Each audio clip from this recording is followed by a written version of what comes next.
Hola, soy Gaby Serra, chef y propietario del Hotel Gastronómico Terradets, situada en la zona del Pallars Jussá, en el Prepirineo de Lérida. Hoy les voy a preparar un brazuelo de cordero, un plato típico de la zona del Pallars Jussá. El ingrediente principal para este plato es el cordero de la raza Xisquet, es una raza típica de la zona del Pallars Jussá. Lo primero que hacemos es salpimentar el brazuelo. Lo ponemos en el cazo, lo cubrimos de aceite y añadimos unos granitos de pimienta de Sichuan y también unas especias del campo que nos van a recordar el sabor de la tierra.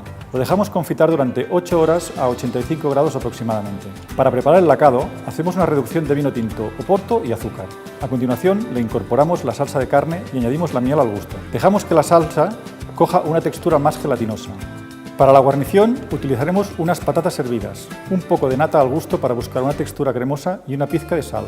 Emulsionamos. Añadimos un poco de aceite de oliva virgen extra. Este, concretamente, tiene la denominación de origen Les Garrigues, un producto artesano de nuestra provincia. Ahora sacamos el brazuelo que ya ha estado confitando durante 8 horas. Secamos bien el aceite. Para que los azúcares hagan el lacado necesitamos una fuente de calor. En este caso lo introducimos en el horno, regándolo con salsa de vez en cuando durante unos minutos. Ya tenemos el lacado listo, lo sacamos del horno y emplatamos.